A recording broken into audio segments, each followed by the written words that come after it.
Bueno, pues vamos a iniciar este diálogo con Cici Montilla, una extraordinaria gestora cultural que, bueno, una gran amiga mía también, con quien hemos compartido pues en algunas reuniones nacionales, ¿no?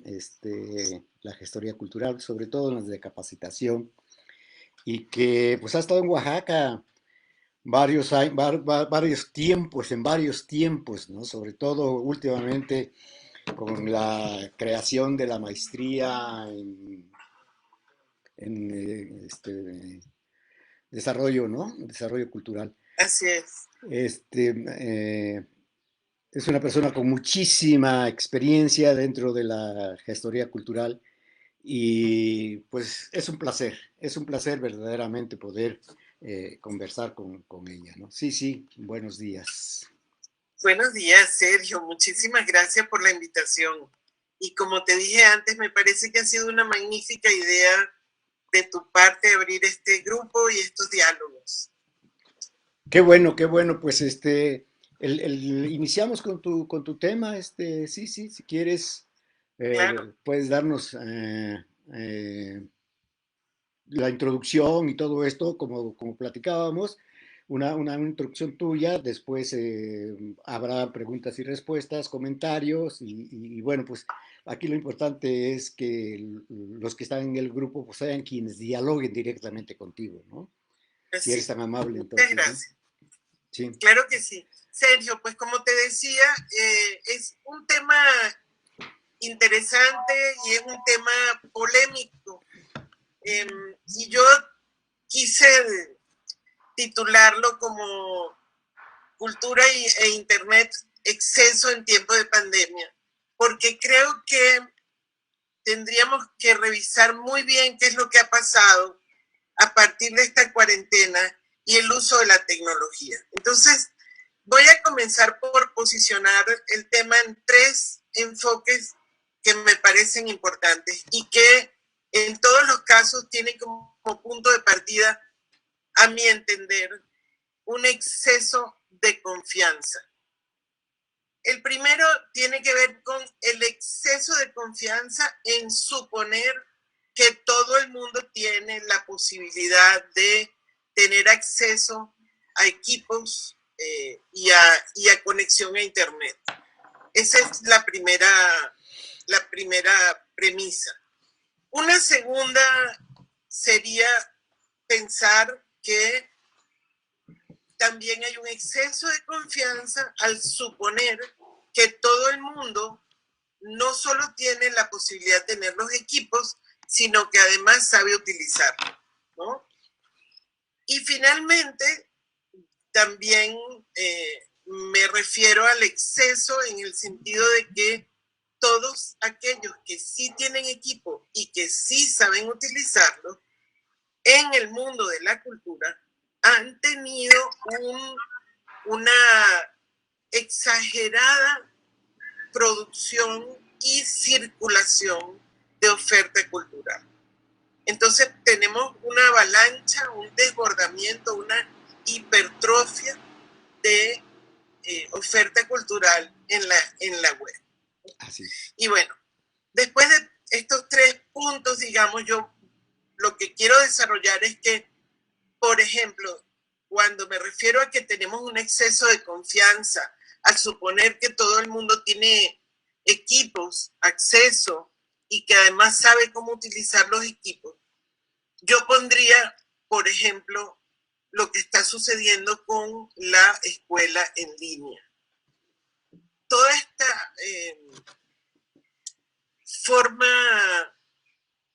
rápida, pues, de tratar de resolver el problema de tener a los niños en cuarentena, que no pueden asistir a la escuela y que se quiere sustituir de la noche a la mañana la clase presencial por una clase a través de la internet.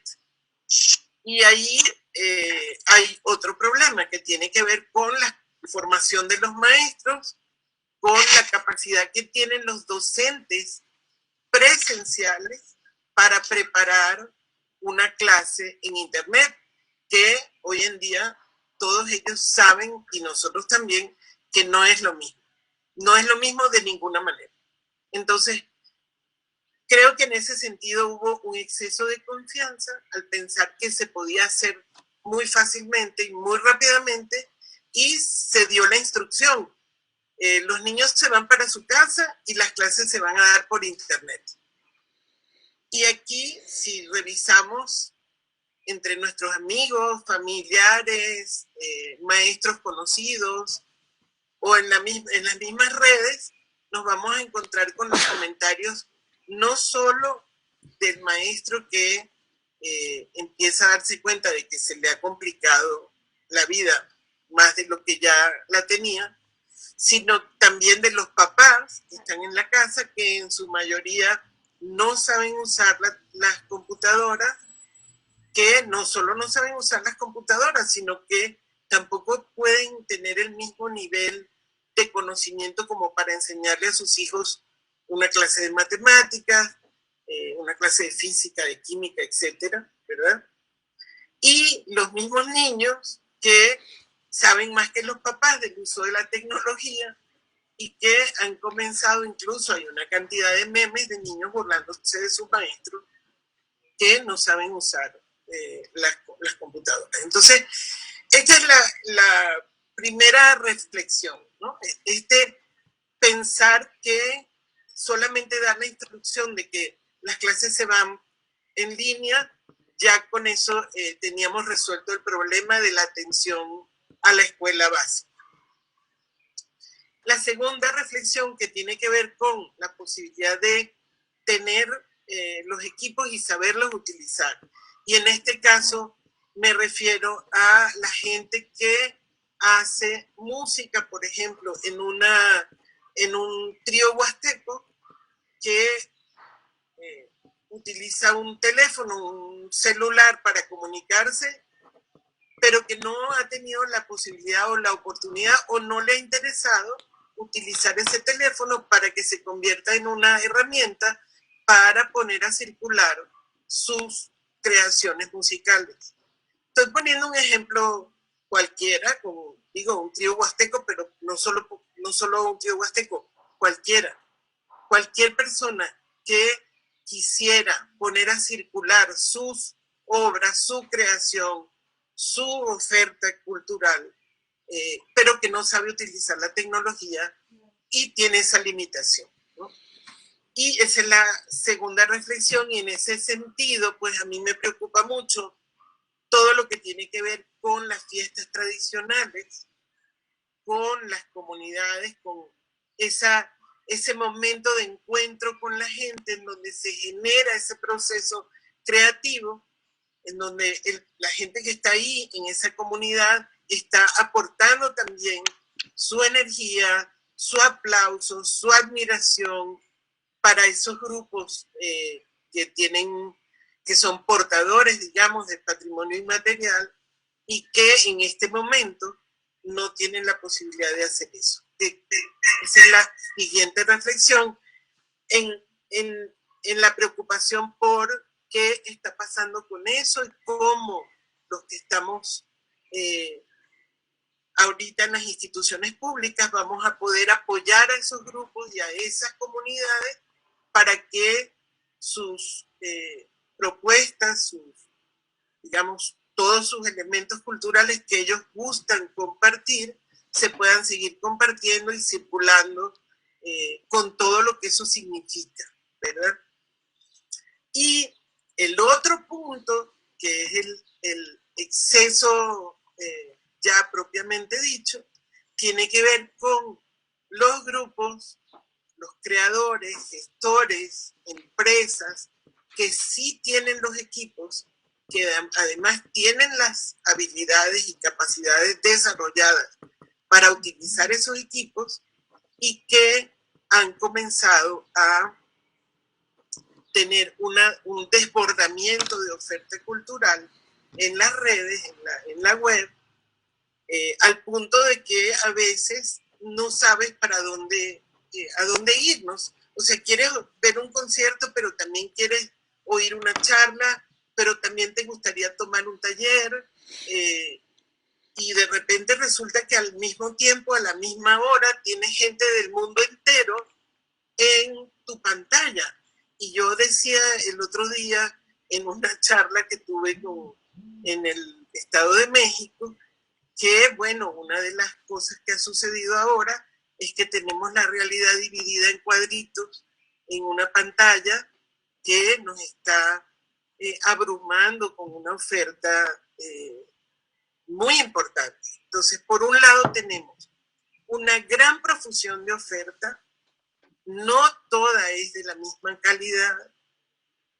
Tenemos, y ahí yo creo que vale la pena detenernos un poquito, tenemos un problema porque como los grupos que están haciendo esta oferta están literalmente regalando su trabajo y no se ha encontrado una manera de monetizar eso. Es decir, estos grupos que viven de tocar, que viven de hacer teatro, que viven de hacer narración oral, que viven de hacer presentaciones, en este momento no han encontrado una herramienta para poder monetizar su trabajo. Entonces, hay un exceso de oferta que se está convirtiendo en una cosa peligrosa, digamos, en el sentido de que luego cuando quieras cobrar por tu trabajo, pues la gente va a decir, pero si tú me lo diste gratis durante 3 meses por internet, ¿por qué me lo vas a cobrar ahora? ¿No? Y ahí hay una competencia desleal porque hay grandes empresas, como voy a poner un ejemplo simple, la Yamaha, por ejemplo, dando cursos gratuitos de guitarra, compitiendo con sus mismos maestros, a los que no les está pagando, pero que ellos desde su casa están intentando también recuperar a sus alumnos y dar clases de guitarra por internet cobrando. Entonces, esta competencia terrible, pues no hay manera de evitarla, ¿no? No hay cómo reglamentar eso, pues nunca había pasado lo que está sucediendo, entonces no hay normas, no hay reglas, no hay nada. Sin embargo, por ejemplo, ahorita podríamos decir, por ejemplo, digo, que ahorita, hace muy poco tiempo, se acaba de firmar y ya está en funcionamiento un tratado que se denomina el Tratado de Pekín, en donde se norma, digamos, se reglamenta la protección de los derechos autorales de los que están haciendo transmisiones audiovisuales, etc. Entonces, tampoco sabemos si eso va a empezar a funcionar y aplicarse a todo lo que está pasando ahorita en la web con esta enorme oferta que un poco yo decía que es como una hipertrofia de la oferta, ¿no? Entonces, pues, estas son como mis 3 preocupaciones y las 3 reflexiones sobre las que yo quería basar esta conversación del día de hoy y nada más hacer un último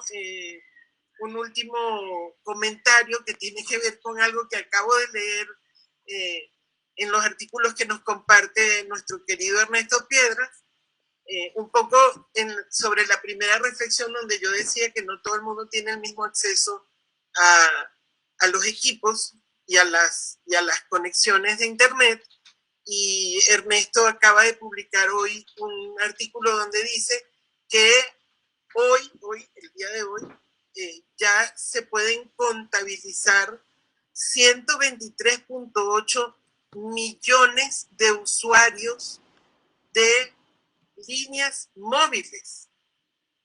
Y estamos hablando de México. O sea, ellos decían en un comentario anterior, en un artículo anterior, que ya casi estamos llegando a un 100% de penetración móvil. Ajá. Y esto me parece realmente impresionante, sobre todo porque nosotros sabemos que también esta cuarentena y esta pandemia ha servido para hacer más visibles las grandes desigualdades que hay en el país.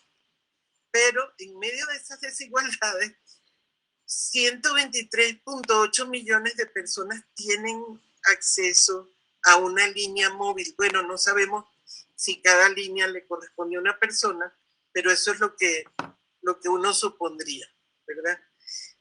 Y eso es mucho decir. Y hay otro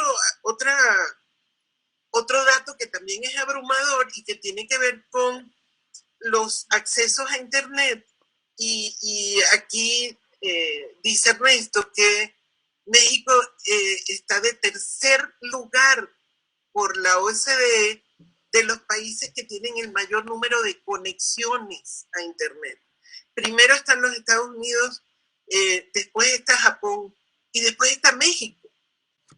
Entonces, mi reflexión que tiene que ver con el acceso a los equipos y el acceso a Internet, digamos que ahí estaría resuelta.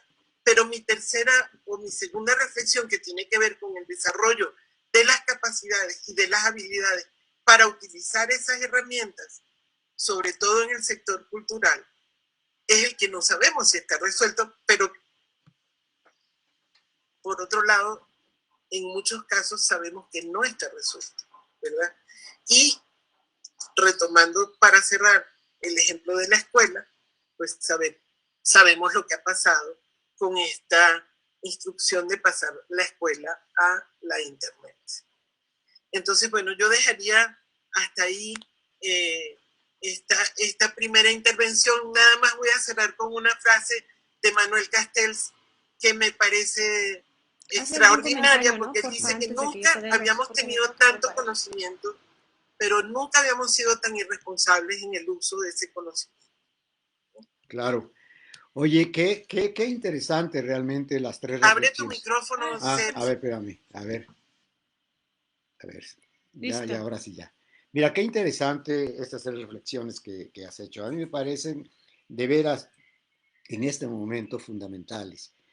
Me parece muy bien las tres, pero yo miraría efectivamente a quienes tenemos equipos, ¿no? Y pues no sabemos manejarlos en su totalidad. No para como tú acabas de decir, en el caso de los niños de las escuelas, de los jóvenes de las escuelas. Y lo digo porque, pues bueno, yo estoy viviendo eso, no como padre, pero sí como abuelo.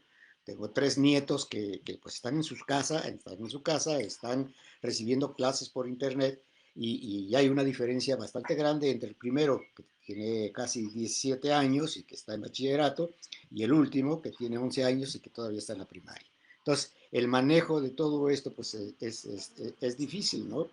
Pero pues bueno, están aprendiendo a este manejo y pues pueden avanzar. Pero yo quisiera preguntar, ¿no? ¿Qué pasa, por ejemplo, en esta reflexión que tú haces, qué pasa con las comunidades? Con las comunidades no solamente indígenas, con las comunidades rurales, en donde el manejo precisamente de la computadora tampoco es tan eficiente, ¿no? Por muchos de los niños o de los padres de estos niños que no lo tienen. A mí me parece que este es un tema primordial en esto, porque no podemos hacer más, estamos en pleno confinamiento, estamos encerrados y tenemos que utilizar estas herramientas y tenemos que aprender así a bote pronto el manejo de todo esto si realmente queremos comunicarnos, ¿no? A mí me parece una reflexión muy importante. Y la otra reflexión que también me parece muy importante es esta gran cantidad de ofertas que efectivamente me estás hablando, ¿no? En donde sí, está de alguna manera, se está proporcionando gratuitamente mucha información y mucha formación a nivel cultural, artístico-cultural, ¿no? Hay instituciones que están ofreciendo talleres de guitarra, de piano, en fin, los talleres que ellos ofrecen de manera cotidiana en sus instituciones, bueno, pues están abriendo ahora para que tú lo recibas en tu casa. A mí me parece bien en un momento dado, ¿no? Pero sí, caemos en el otro problema de la cuestión económica, ¿no? Y aquí, bueno, pues este sí va a ser un verdadero problema más adelante, ¿no? Algo de esto lo ha marcado mucho Carlos Lara, ¿no? Precisamente en el salario emocional, cuando usaba el salario municipal del gestor cultural y del artista en este caso, ¿no? De que, pues bueno, vamos a tratar de que durante la pandemia lleguemos a un número mayor de, a- de habitantes, ¿no? Entonces, esos son los temas que sí, a mí también me parece muy importante Sí. tocar para ver cómo se va a resolver, ¿no? Fíjate que en la Secretaría de Cultura en San Luis, en una reunión que tuvimos esta semana, justamente decíamos, bueno, ¿cómo vamos a hacer para que las comunidades puedan seguir haciendo sus fiestas tradicionales y, y puedan seguir compartiendo lo que hacen y además recibiendo, pues, digamos, el aliento vital de quienes siempre participan y apoyan eh, en estos momentos en los que ellos aprovechan de esa fiesta para tener ahí su artesanía, sus alimentos para vender, etcétera. Eh, y decíamos que una de las cosas en las que hay que trabajar necesariamente es en un proceso de capacitación de uso de la tecnología, de uso de este tipo de equipos, ¿no?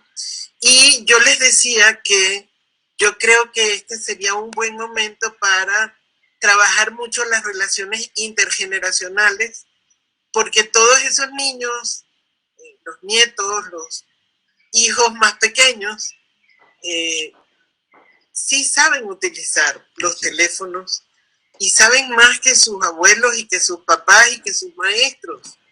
Entonces, hay una paradoja aquí, ¿no? En este momento quizá serían estas generaciones más jóvenes las que podrían comenzar a enseñar a sus abuelos y a sus papás. Y creo que sería interesante tratar de potenciar esas relaciones intergeneracionales de esta necesidad, ¿no? Y con respecto a lo de los músicos y los maestros en líneas generales y los creadores, cultores populares, etcétera, músicos funcionales, gente que vive de su trabajo, esto no va a ser un problema, esto es un problema, porque muchos de ellos ya tienen 2 meses, 3 meses sin poder trabajar. Y por supuesto que no, porque si no trabajan, no cobran. Y lo que ha pasado en la mayoría de las instituciones privadas que tienen clases es que como los maestros están confinados, están en cuarentena, pues las escuelas dejaron de dar clases y los maestros, que era un poco lo que yo decía antes, están intentando dar clases desde su casa. Pero pues ahí hay un problema que tenemos que buscar la manera de que se pueda hacer, digamos, una manera sencilla de que se pueda recuperar un recurso, que pueda haber un pago para esas personas que están trabajando y ofreciendo su creación a través de este tipo de plataformas. Yo sé que se han hecho algunos intentos de música, de teatro, en donde se han puesto, por favor, pon tu donativo en tal, transfiere tu donativo a tal cuenta, pero ahí hay otro problema y es que la gente desconfía de meter sus tarjetas en internet. Así es, esa es una gran... Tienes que abrir tu micrófono. Sí, es una gran verdad eso, la desconfianza de meter los datos de tu tarjeta en una página que muchas veces no sabes que sea segura, ¿no? Efectivamente. Mira, esto de la que hablas de la enseñanza, por ejemplo, de los nietos a los abuelos, de los hijos, bueno, mi caso es un ejemplo, ¿eh?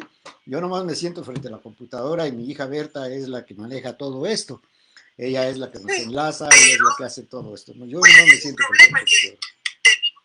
A ver, parece que hay un micrófono por ahí. No. ¿No? Entonces, sí, sí es efectivo. Esta dinámica de hacer que los jóvenes, ¿no? Y algunos ya no tan jóvenes, ¿no? Jóvenes maduros, pues, que en un momento dado sí saben el manejo de las computadoras, tengan que hacerlo. Mira, a mí una de las preocupaciones, no sé si ya tenemos preguntas. Bueno, mejor yo prefiero que el público empiece a sacar sus preguntas, ¿no? Bueno, tienen saludos de muchísima gente. José MacGregor, Alejandra Zorrilla, José Terraz, Sergio Rojas, Olivia Vingas, y bueno, varias personas están saludando desde Querétaro, Zacatecas, Sonora, Estado de México, Pachuca, Hidalgo, Panamá, Zacatecas, Oaxaca, Canadá, Houston, Chilpancingo. Saludos de todas estas personas y bueno, por supuesto, personas con nombre y apellido. Bastantes personas les mandan saludos. Ahorita a lo mejor pueden darse una vuelta por los comentarios. Hay varios comentarios también. Ahora les busco la pregunta. Ok, la primera pregunta que apareció fue: ¿cuál es tu opinión basada en este exceso de confianza sobre el tema de la exigencia en los ámbitos que estás haciendo referencia? Nos está sucediendo en el ámbito laboral y sucede con los docentes queriendo hacer lo posible por garantizar su enseñanza. Creo que se refiere a que hay una sobreexigencia ahora que se están usando los medios digitales en ámbitos como la enseñanza, y creo que también, bueno, yo lo he escuchado en lo laboral, ¿no?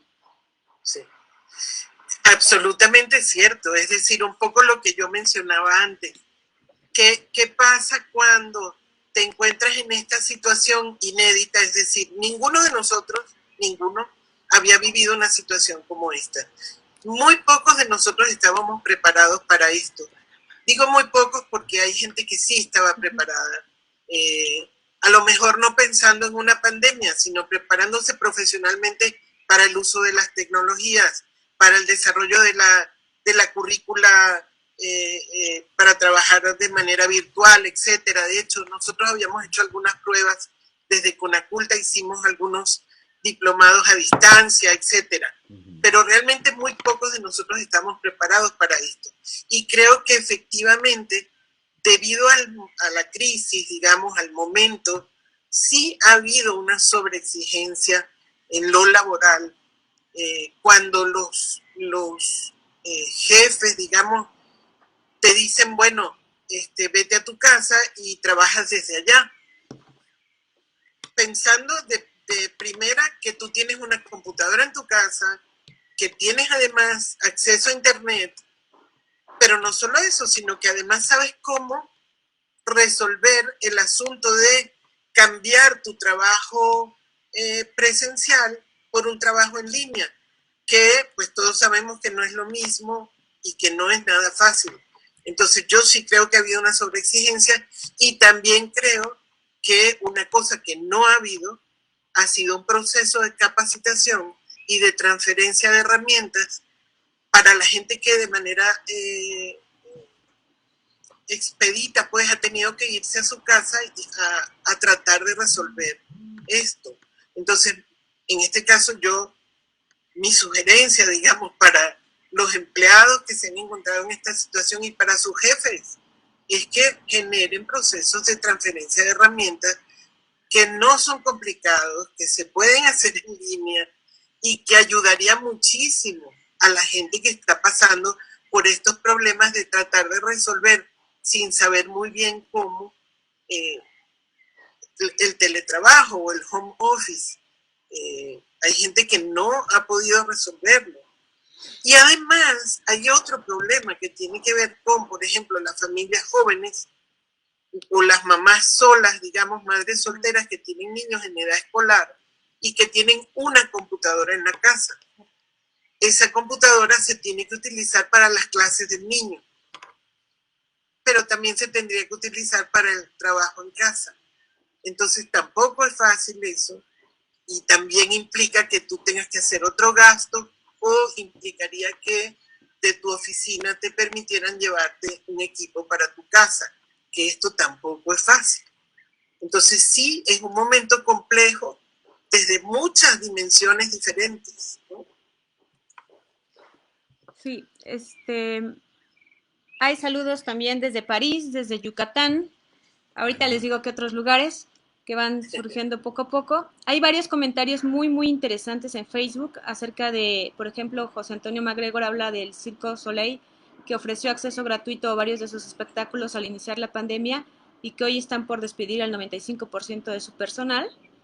También, bueno, Paco Galindo y Antonio Sigala que nos están comentando de estas posibilidades de ganar dinero a través de YouTube, ¿no? Que se requiere, pues, obviamente, de ya una monetización de ciertos seguidores.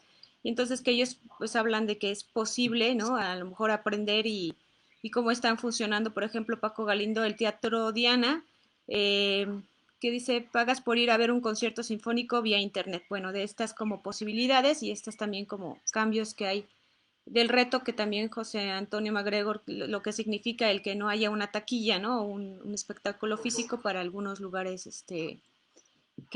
bueno, que así venían trabajando antes, ¿no? Hay muchos comentarios que ojalá luego los puedan ver. Hay una conversación ahí muy interesante. Y hay otra, a ver si encuentro la otra pregunta. ya Pues la mientras buscas la otra pregunta, voy a un poco a comentar lo de YouTube. Efectivamente, hay una manera de ganar dinero a través de YouTube, pero significa que tú tienes que tener una cantidad enorme de usuarios registrados. Y una persona que está empezando ahorita a utilizar esta plataforma, pues no se le va a hacer nada fácil tener esa cantidad enorme de usuarios registrados para empezar a generar recursos a través de esta plataforma. Sí, sí se puede y sí hay mucha gente que lo hace y hay mucha gente que gana dinero con eso, pero estamos hablando de miles de usuarios para que puedas empezar a tener una entrada. Y con respecto al Cirque du Soleil, efectivamente, qué bueno que lo comenta MacGregor, ellos comenzaron transmitiendo de manera gratuita algunos de sus espectáculos, pero no hay compañía que aguante eso. ¿Cómo haces para seguirle pagando a la gente que está en tu staff si tú no tienes entradas económicas? Eso es muy difícil, muy difícil. Más para una compañía de ese tamaño, ¿no? Que a lo mejor pudo aguantar durante una X cantidad de tiempo, pero pues ya son 3 meses en los que no están recibiendo entradas de ningún tipo. Entonces, ¿cómo hacer para resolver eso? De hecho, y ahorita que veo aquí rápidamente un comentario que hace Alejandra Zorrilla, no alcancé a leerlo completo, pero recuerdo que Alejandra me conectó la noche que se hizo la transmisión de Xcaret, que fue una noche que transmitieron gratuitamente todo el espectáculo. Sí. Y la reflexión esa noche de mi esposo y mía era, wow, qué bueno que lo están transmitiendo gratuitamente, pero ¿cuántas veces van a poder hacer eso? Porque es una cantidad de gente enorme la que está trabajando ahí. ¿Cómo haces para mantener un staff de ese tamaño si tú no estás cobrando una entrada? Entonces eso realmente se ha convertido, yo creo, que en uno de los problemas más graves de lo que está sucediendo ahorita y de esta hipertrofia de la oferta que yo mencionaba antes, de la oferta gratuita, porque pues sí hay una oferta gratuita, a lo mejor va a empezar a pasar que va a ser cada vez de menor calidad o que vamos a empezar a ver repetidos los conciertos. Pues ya está sucediendo que nos están invitando muchas veces a la misma conferencia o al mismo seminario o a la misma película, porque va a llegar un momento en el que pues no se va a poder seguir haciendo de manera gratuita. Entonces, digo, los que son especialistas en estas cosas, ojalá pudieran comenzar a desarrollar los mecanismos para monetizar esto. Sí, hay varios comentarios también de José Terraz, que habla acerca de que esta sobreproducción, ¿no?, de información y que, bueno, no siempre la producción significa comunicación, ¿no? A veces es más sobre información que, que una comunicación real, ¿no? Ya había encontrado la pregunta. Perdón, ya me regreso, ¿eh? Ok, dice Keldur, espero pronunciar bien el nombre. Siempre se ha dicho que los nativos digitales tienen la facilidad de manejo de la tecnología, sin embargo, ¿cree usted que esta pandemia ha confirmado eso o ha evidenciado lo contrario? Yo creo que lo ha confirmado, o sea, la gente más joven es la gente que ha tenido más posibilidades de salir con una oferta, sobre todo la gente que está en el sector cultural, ¿no? La gente además que está en otros sectores asociados, porque digo, yo siempre hago esta reflexión, los que estamos en este mundo de la cultura, no somos solamente los que hacen teatro o hacen música o los que dan conferencias, también son los que están detrás de esos grupos, ¿no? Los que montan el sonido, los que ponen las tarimas, los que te venden la pintura para poder pintar en tu casa, los que te están trabajando los insumos, la materia prima para que puedas seguir trabajando. Los que están, por ejemplo, en la industria del cómic, de los videojuegos, los diseñadores, etcétera. De toda esa gran cantidad de gente que trabaja en el sector cultural directa o indirectamente, los más jóvenes, los que desarrollaron sus carreras con las herramientas tecnológicas, pues evidentemente que no han tenido los mismos problemas. Sin embargo, yo les puedo poner un ejemplo ahora mismo. Tenemos un sobrino que tiene un estudio de grabación que había sido muy exitoso en Guadalajara, que tienen un grupo de rock y que hicieron un trabajo maravilloso de asociación con otros grupos de música, con otros profesionales, y ofrecían un paquete buenísimo para grabarte tu música en el estudio con altísima calidad y hacerte el diseño de tu carátula y hacerte los textos de tu disco, etcétera. Y ahorita ellos, que son nativos digitales, que tienen las herramientas, que saben cómo utilizarlas, están a punto de cerrar el estudio también. O sea, realmente la crisis ha ido afectando, a medida que ha avanzado el tiempo, ha ido afectando pues cada vez más a una mayor cantidad de gente, ¿no? Entonces, sí, la crisis, la pandemia nos ha mostrado descarnadamente las desigualdades del país, también nos ha mostrado quiénes tienen las posibilidades y quiénes pueden seguir trabajando, y también nos ha mostrado pues hacia dónde se encamina esta debacle económica para la cultura, principalmente. Digamos, que les preocupa mucho que la industria automotriz, la industria aeronáutica, etcétera, pues por eso ya los pusieron a trabajar. Pero todo lo que tiene que ver con la cultura es lo que no sabemos cuándo va a comenzar a trabajar de manera que comience a redituar y a producir un recurso para poder seguir produciendo, ¿no? Miriam Valderas, por ejemplo, a ver si digo bien el comentario, ella comenta que habrá que crear estrategias para que sea rentable la creación de contenidos para medios digitales, porque menciona que a veces las clases que se están dando gratuitas son copiadas por otras personas y luego esas personas las reproducen en otras plataformas y cobran por ellas. Entonces que habrá que buscar una forma, ¿no? Y José Terraz dice que no hay que confundir cuando se ofrece experiencia o cuando se ofrece contenido. El problema es que son dos cosas completamente diferentes.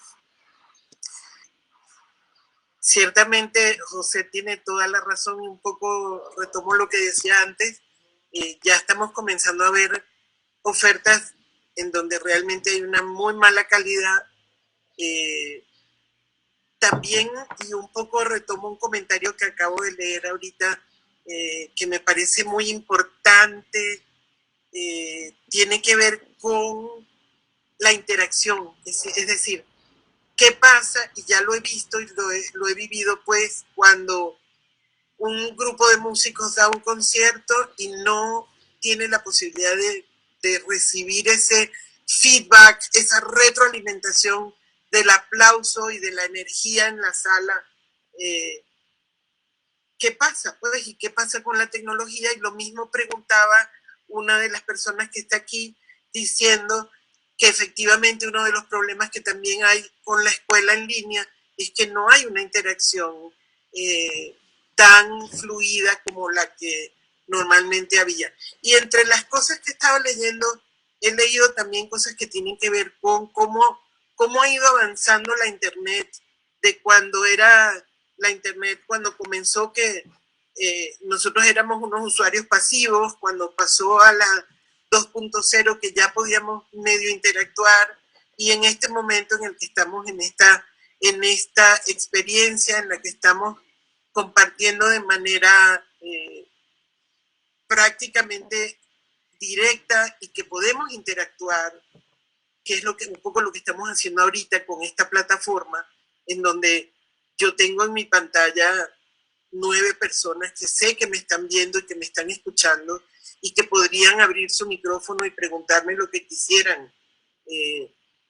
Pero que estas plataformas, digamos, que han sido muy bien desarrolladas para esta interacción, a lo mejor no son las que se están usando para las clases en línea.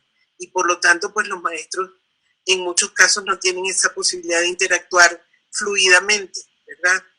Y bueno, finalmente, sí, o sea, cuando hacemos una comunicación de este tipo, en muchos casos estamos ofreciendo información y en muy pocos casos estamos generando comunicación real. Muy bien, hay muchos comentarios que, bueno, me va a ser imposible leerlos todos. Pues no voy a poder leerlos todos, pero hay muchos comentarios muy interesantes. Voy con las preguntas. Dice, ¿y qué pasa con el contenido virtual cultural que las diversas secretarías e institutos de cultura ofrecen gratuitamente contra los que no podemos ofrecerlo así? ¿Es pertinente en este momento brindar servicios por parte de las secretarías de esta manera? Pues yo creo que esto ha ayudado de alguna forma a evitar que sea más grave la carencia de los creadores. Es decir, esta posibilidad de abrir una convocatoria, de que la gente envíe unas propuestas para presentar en línea y poderles pagar por eso, me parece que ha ayudado a la gente, ha ayudado. ¿A quiénes ha ayudado? Pues seguramente a los que tienen las posibilidades técnicas, los equipos, ¿verdad? Para poder, primero que nada, recibir la convocatoria que se transmitió por redes, en línea, etcétera. Segundo, poder responder a esa convocatoria de manera que puedas ganarte el estímulo. Y bueno, ganarte el estímulo con tu propuesta, que tiene que ser una propuesta de calidad, etcétera.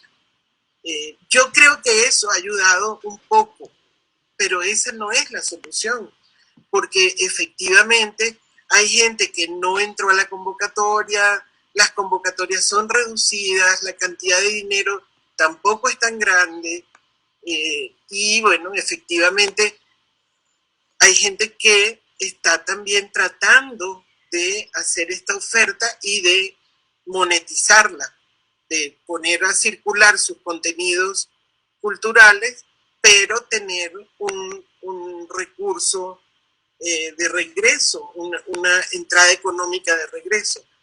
Y pues esa es una de las grandes reflexiones a las que hoy yo los invito, pues, y no solo los invito, sino, como decía hace poco en el conversatorio con el Estado de México, cuando la gente se mete en estas charlas, cree que los ponentes tenemos las soluciones de los problemas. No, nosotros tenemos los mismos problemas que todo el mundo.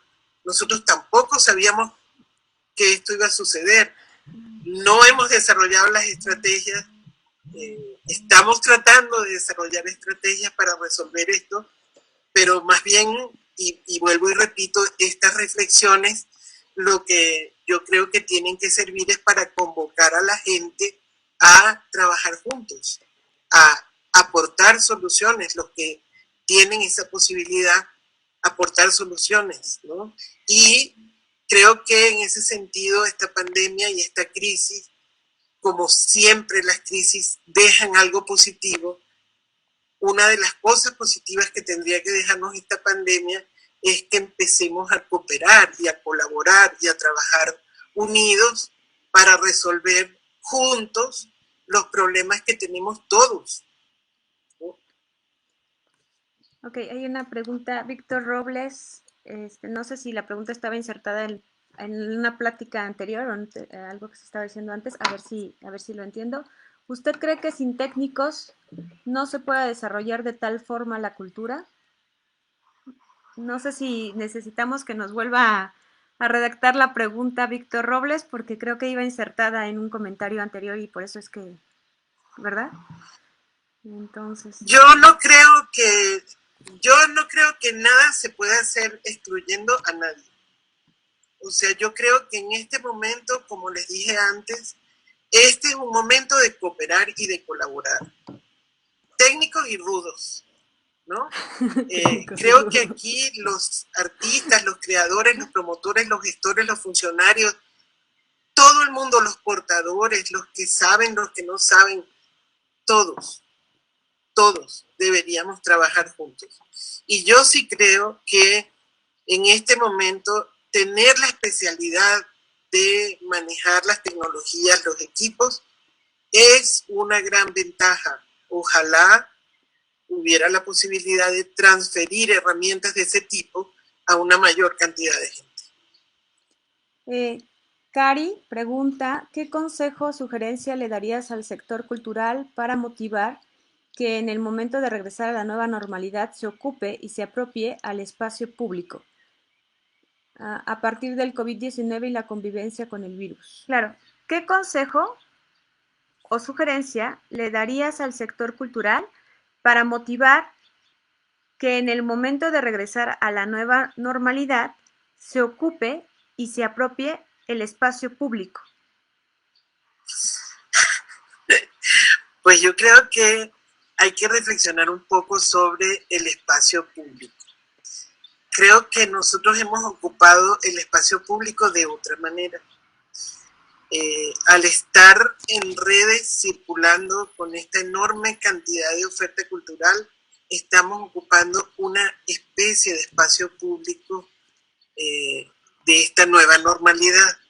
A mí me causa gracia lo de la nueva normalidad. Yo no lo denominaría de esa manera, pero bueno, retomemos el concepto.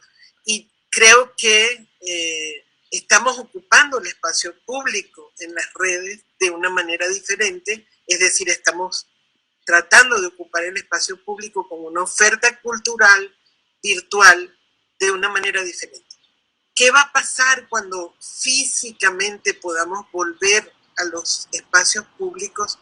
Pues yo creo que ahí vamos a tener que trabajar mucho con la cultura del bien común, ¿no? Con la conciencia del bien común.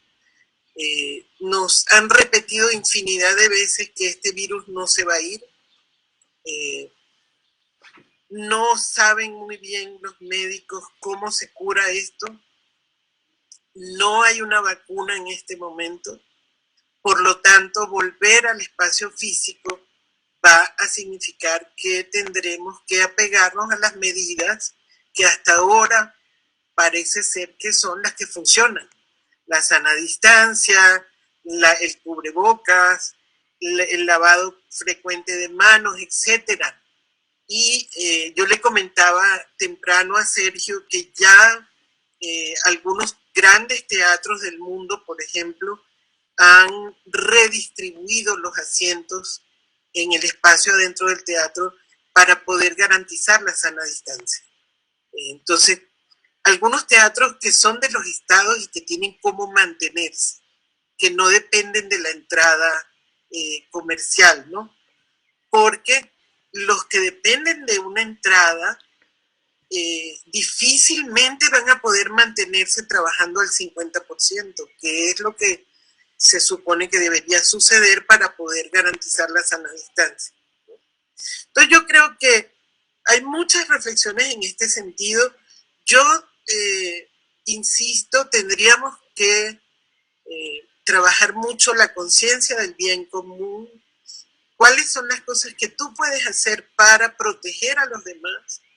Porque tienes que entender que proteger a los demás es protegerte a ti mismo, y es proteger a tu familia, pues. Entonces, yo a la gente que trabaja en el sector, este término de sector cultural también es un término que está ahorita en una fuerte polémica, pues, porque es un sector fragmentado en el que cada grupo mira por su beneficio, en el que no ha habido realmente una gran masa de gente trabajando conjuntamente, y por eso es la insistencia de invitarlos a que trabajemos juntos, que cooperemos, que colaboremos.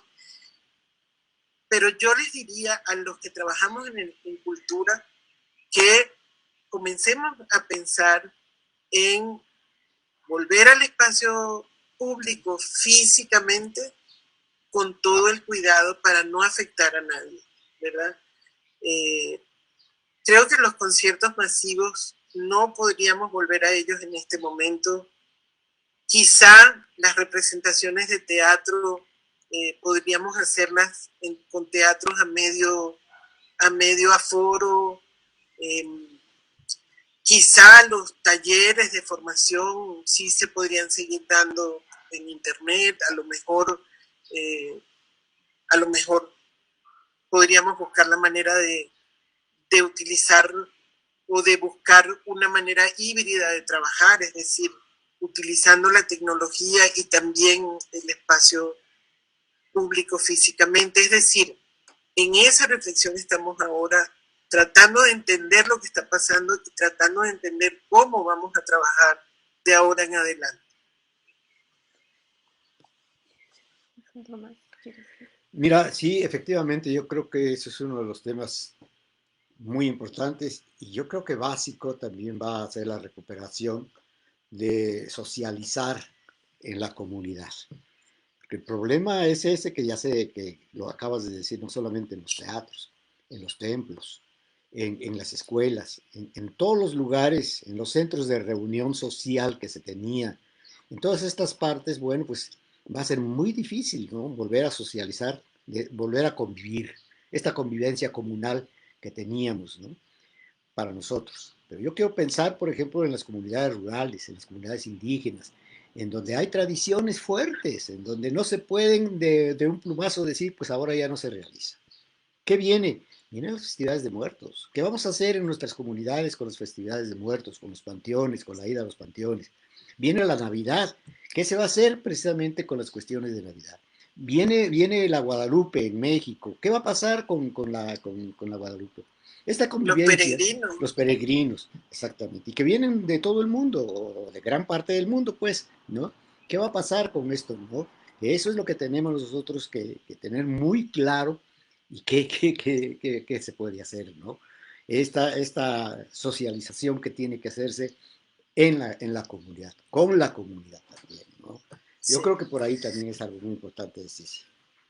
Fíjense que entre todas las cosas que he estado leyendo, porque bueno, también hay una gran profusión de documentos ahora libres para leer, encontré un autor que me parece muy interesante y que se los recomiendo, se llama David Márquez, y retomé un párrafo de un texto que él hace que me parece muy bueno, porque él dice, y cito, dice: tenemos que abandonar el ajado concepto de sector cultural que se ha demostrado inútil por el de un actualizado concepto de sociedad cultural, donde todos, desde nuestra complejidad y diversidad, trabajadores, usuarios, ciudadanos, gestores, funcionarios, creadores, consumidores, estemos todos juntos.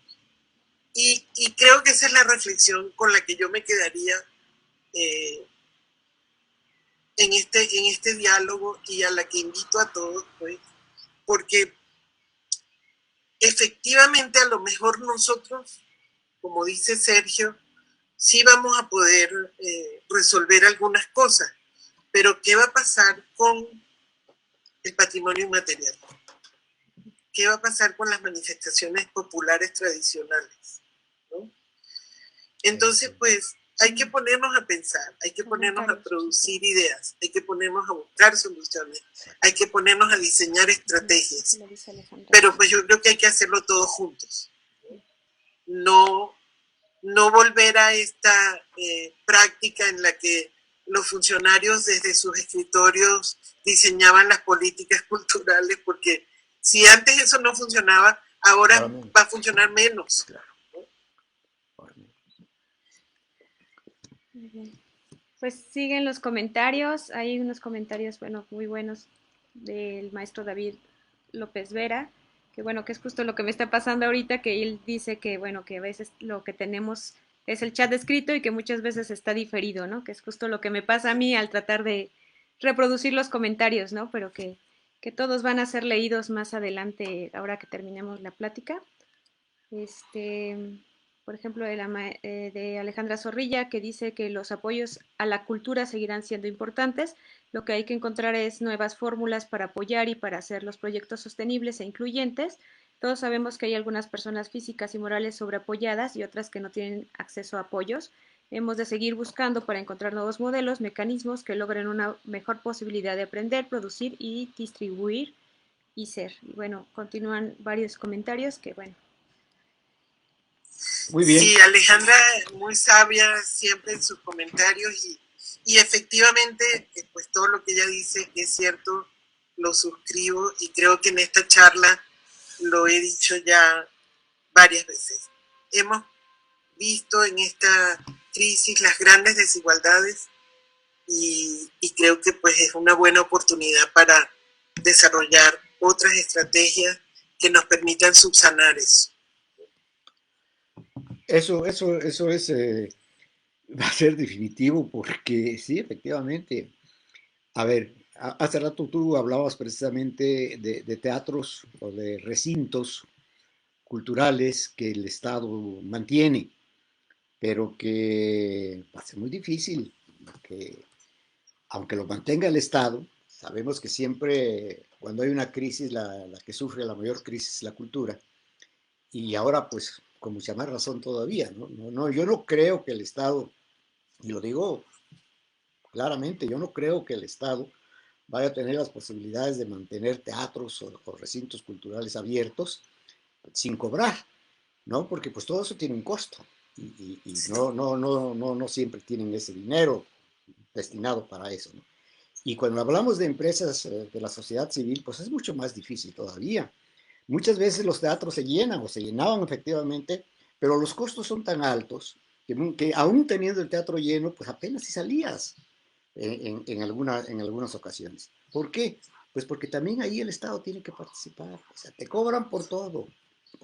No te dejan abrir una sala si no pagas lo que tienes que pagar por obligación. Y estamos de acuerdo porque, pues, bueno, hay que hacerlo, ¿no? Pero en este momento yo creo que sí es un momento en el que se tiene que ver el Estado cómo va a apoyar a todos estos empresarios, a todas estas industrias culturales, a estas empresas culturales, me gusta más el término ambiente de la empresa cultural, a todas estas empresas pequeñas culturales que nos dedicamos a eso, pues yo estoy incluido en ello, ¿no?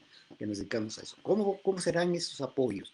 Sin evitar efectivamente las obligaciones que uno tiene con el Estado. No sé qué. Sí. Estamos en este momento en el que sabemos mucho menos de lo que necesitamos saber. Sí. Pues creo que hemos llegado al término de estos diálogos, Ceci. Amigos que se conectaron con nosotros en esta ocasión, realmente muchísimas gracias por haber participado, muchas gracias por sus preguntas y sus comentarios, y obviamente que ya sí se encargará de responder algunas de las preguntas en los comentarios más adelante, cuando terminemos con esto, ¿no? Yo quiero darle las gracias a Sisi, principalmente porque ha sido verdaderamente enriquecedor tu participación en esta ocasión. Y pues bueno, sigo esperando las ofertas que me hiciste, ¿no? Para invitar a algunos otros personajes de la gestoría cultural a nivel internacional que puedan participar con nosotros en estos diálogos. Quiero Claro invitar, que sí. quiero invitar hoy en la tarde, a las 6 de la tarde, ya mandamos la publicación por allá, está la presentación del libro de nuestra queridísima amiga Alejandra Zorrilla, ¿sí? A las 6 de la tarde, ojalá y nos podamos reunir, porque va a haber un brindis virtual, que cada quien tenga su copa y que tome el vino o el mezcal o la O copa tequila, o o el pulque, o lo tequila que quiera. que le guste, ¿no? Y invitarlos también para que el próximo lunes, 1 de junio, tendremos en estos diálogos pues a un gran gestor cultural también educativo y de educación, que es Ángel Patricio Chávez. ¿Cómo no? Lo vamos a ¿Cómo no? tener Claro que sí. con el tema de retos de la cultura y la educación en tiempos del COVID-19. Muchas gracias a todos. Gracias a José Antonio MacGregor, gracias a Alejandra Zorrilla, principalmente. Los veremos hoy en la tarde en la presentación del libro. Muchas gracias, Ceci. Gracias Sergio, y gracias a todos por comentar y por sus comentarios y sus preguntas, que por supuesto que con mucho gusto me voy a dedicar a contestar.